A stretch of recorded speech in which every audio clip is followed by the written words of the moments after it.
Oh, hello there. Yes, well, we're steaming into Tuesday. Yeah, for some reason yesterday I was in a disgustingly good mood. I reckon it's the sunshine. Anyway, the intriguing news sort of bubbling around yesterday afternoon as it started to come in was Jeremy Corbyn, who's decided that he's had enough of Nigel Farage suggesting that he's being anti-Semitic and decided to take legal action, which should prove interesting in terms of that left-right clash. Yes, it's got me thinking about all sorts of things, particularly with the recent Lawrence Fox farrago.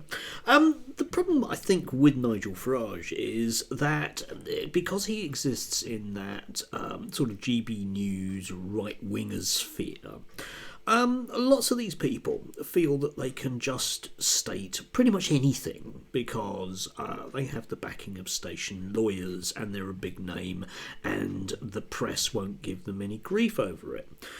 But that's different when you actually state something categorically, which he did. Link below, you can read for yourself. I mean, it's worthwhile pointing out exactly what he did say, just to make it clear. But I was never a subscriber to the mad cat theory, conspiracy theory that Jews run the world. But I'll tell you who was. Yes, Jeremy Corbyn, the Labour leader that you supported. Yes, indeed, yes, the Labour leader, Jeremy Corbyn. And, you know, this ties into that wider sort of sense of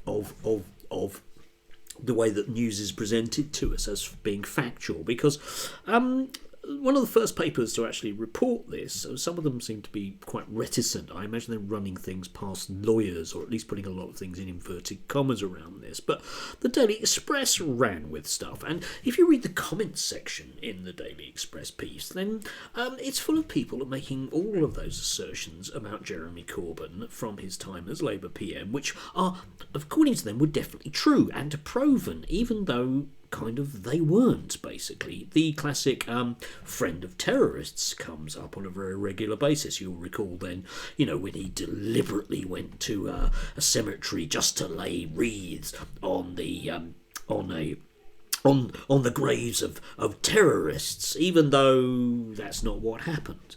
That's what is there out there in the collective imagination, because it's been stated so many times as fact, even though it isn't.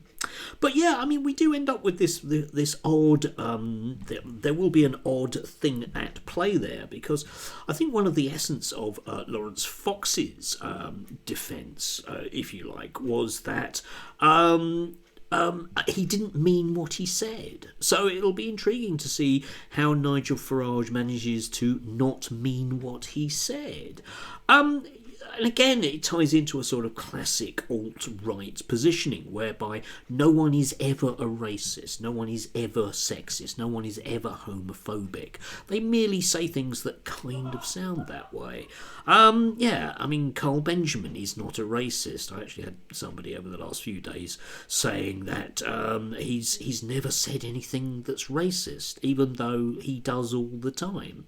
He doesn't explicitly say race, but he will state categorically that white things are better than brown things. Yeah?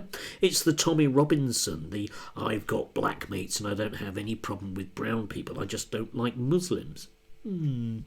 Yeah, as ever, because everyone knows that being a racist is wrong. Unless, of course, you're Nigel Farage, in which case it's fine just to call other people that without realistically having any evidence. I mean, you can throw lots of accusations at Jeremy Corbyn, but realistically the one that isn't going to stick is a form of racism.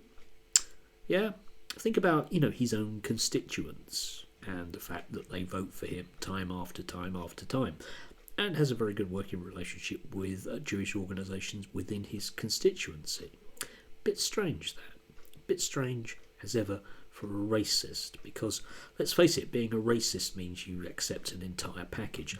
Nobody is racist about just one very small group of people. It goes hand in hand with misogyny and homophobia and the rest of it. You get the complete package, like Carl Benjamin and the rest of them, like Tommy Robinson. You know exactly what their views on women will be, because you know what their views on brown people are. Anyway, it will be intriguing to see in terms of the funding for this, because, of course, you have the entire weight of the establishment which will line up behind Nigel Farage. So, we will see. Intriguing. Do have a good Tuesday if you can. Enjoy the weather. It's strangely, for the rest of the week, I think, almost, it's not going to rain. Astounding.